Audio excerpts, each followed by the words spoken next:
আল্লাহকে খুশি করতে দীর্ঘ ২৭৫ কিলোমিটার পায়ে হেঁটে কুষ্টিয়া থেকে টঙ্গী তুরাগ তীরের ইস্তেমার ময়দানে পৌঁছান রাজন আলী। পায়ে হেঁটে আসার আমি মনে করছিলাম যে হয়তো আল্লাহকে রাজি খুশি করতে পারলে আমি হয়তো ওই জায়গাটা কিনতে পারবো বা ওই জায়গাটার পর আমি মসজিদ করতে পারবো। এই জন্য আমি এখানে হাঁটে আইছিলাম।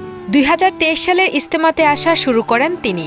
আগে ২ বছরও পায়ে হেঁটে ইস্তেমার ময়দানে আসেন ধর্মপ্রাণ এই মুসল্লি। পায়ে হেঁটে আসতে গিয়ে পায়ে ফুসকা পড়ে গেলেও থেমে যাননি রাজন। কষ্টকে সঙ্গী করেই পায়ে হেঁটে ইস্তেমার ময়দানে পৌঁছান তিনি। ২০২৪ সালে আসার সময় আমার একটা জুতা পায়ে দিয়েছিলাম, বড় বড় পায়ে খুসা পড়ছিল। এবারও খুসা পড়েছে, লোকে আসলে মারে হলে কাটি গেলে হাতে টেপ, আমার মারা লাগে স্যান্ডেলে টেপ। স্যান্ডেলে এমন জোরে লাগে, এবারও লাগেছে যে আমার এই লোকটাই লাগেছে হালকা।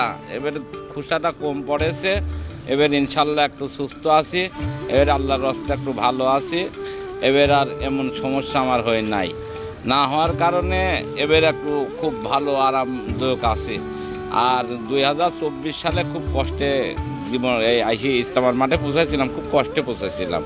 আমার জীবনে এরকম কষ্ট আমি কোনদিন করি নাই।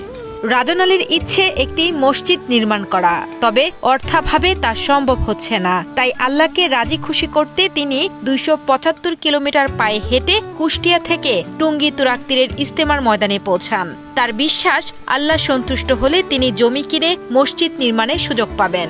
মসজিদটা করার ইচ্ছা জাগলো যে পৃথিবীর তো সবকিছুই সব পড়ি থাকবে, কিন্তু আমি কিন্তু মরে যাওয়ার পরে কিন্তু কিছুই নিয়ে যাব না। কেউই কিছু নিয়ে যাইতে পারে নাই, কেউ নিয়ে যেতে পারবো না।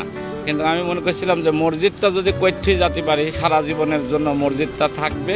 এই জন্যেই আমি মসজিদটা করার জন্য খুব মনের কাছে আমার ভালো লাগেছে। চলতি মাসের ২৪ জানুয়ারি মায়ের দোয়া নিয়ে নিজ জেলা কুষ্টিয়া থেকে কাঁধে একটি ব্যাগ নিয়ে রওনা দেন রাজন। পরিবারের উৎসাহে দীর্ঘ ৫ দিন পায়ে হেঁটে অবশেষে ২৮ জানুয়ারি বিকেলে টঙ্গী তুরাগ তীরের ইস্তেমার ময়দানে পৌঁছান তিনি। হেঁটে আসার পথে যেখানে নামাজের সময় হতো সেখানেই নামাজ আদায় ও গোসল সম্পন্ন করতেন বলেও জানান রাজন। হাঁটতে আসতে লেগে যেখানে আজান দিয়ে দেয়, হয়তো সেখানে দাঁড়া যায়, সেখানে নামাজ পড়ি। নামাজ পড়ার পরে আবার ওখান থেকে নামাজ পড়ে আবার বাড়া যায়, আবার হাঁটা ধরি, আবার হাঁটতে চলে আসি।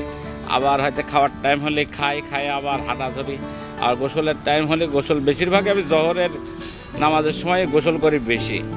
গোসল করে নামাজ পড়ি, যেখানে আসার সময় খাই দেয়, আবার হাঁটা ধরি। আমি এরকমই আসি বেশি। মা ছোট, আমি সন্তান, আমার জন্য চিন্তা করে না। মা তো একটা চিন্তা করে আমার জন্য যে কোন গেছে, কোথায় গেছে, কি হবে কি না হবে।